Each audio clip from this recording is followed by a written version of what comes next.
out over there, and you boys have been very, very busy there. Kevin, what happens after they've cut out the poles for a start off? Yeah, basically there's a bit of a hygiene thing that we do.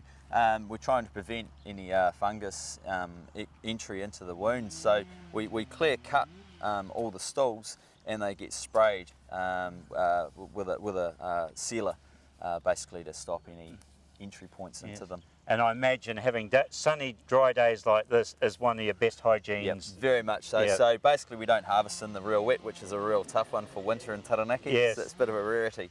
So yeah, but we do just pull the pin on harvesting when it's too wet.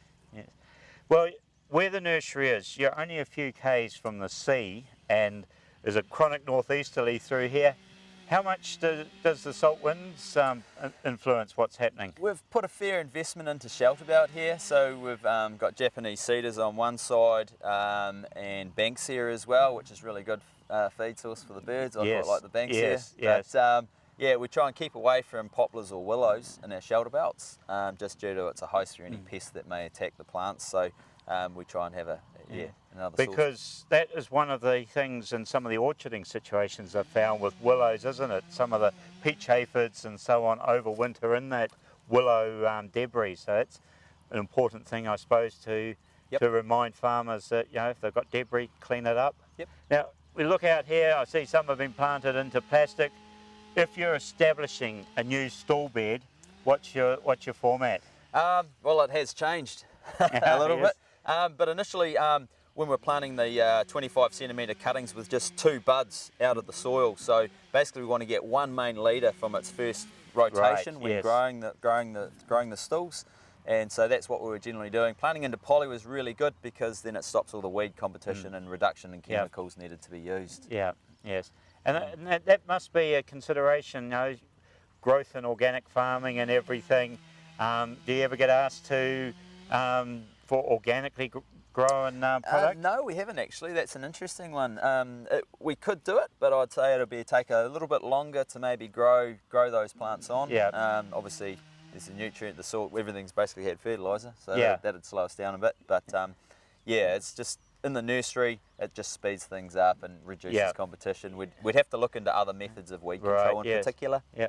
And now another task I know in the orchards where they've got willow and poplars is root competition with the first rows of fruit trees and everything.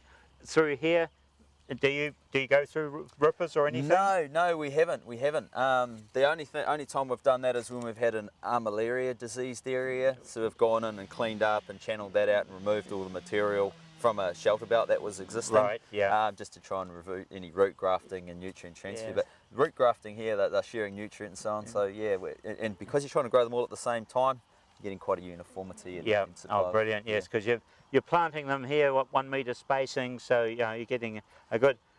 How far apart is the farmer putting them? Around that 10 to 20, depending on what the purpose, and closer if it's quite an actively eroding area, they'll put them in at 5 to 6, and then you can take every second one out once you've got things established.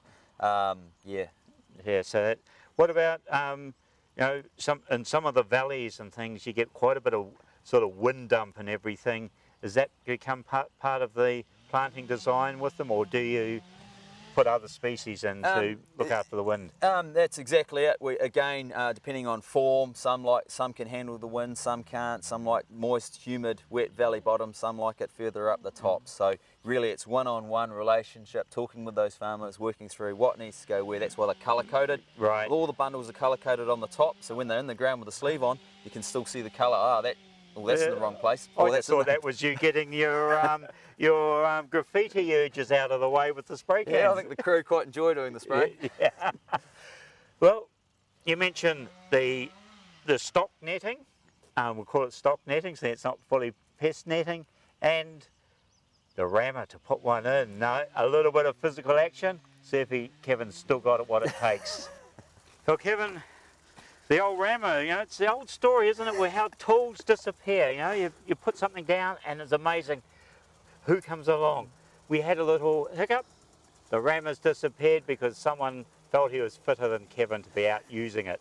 But getting the rammers, is that the farmer's responsibility, or do you have some that you go out? We supply those as well, but we have to get them moving on, so we've only got a limited number, hence we haven't got one here today. I see, It's already out there doing the job. Yep. So we supply those to the farmers, and they generally take it to an area and pass it on around each other. Yeah, oh, that's great, that cooperation, isn't it? Well, here, a few pallets of things, and this is one of the sleeves you were telling me about. Yep, so these particular ones, they're perforated, so they tear off once the tree grows to a certain size, so it doesn't get constricted with the growth. Yeah. So that's one type. A lot of farmers like that when they may not be able to get back to it.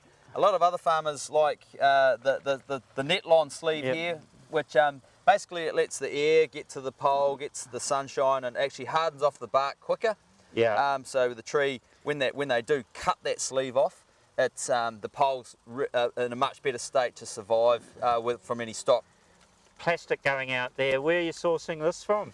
Basically what we get, it's they're all made from recycled material, which is another positive. And that's hence the different colours on those particular ones, because it's just what type of material they've had to use. But the farmers, they can return all that plastic and material to us for us to further recycle and use for different purposes. Yeah. Oh well, that's it's you're really doing quite an environmental activism as well. Not just supplying something that makes good economic sense for the farmers, but bringing them back in with some thinkings and perhaps thinkings of what they can do for other people and within their own farming operation. Very much so.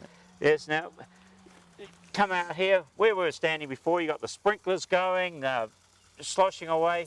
Any reason why you're watering poles?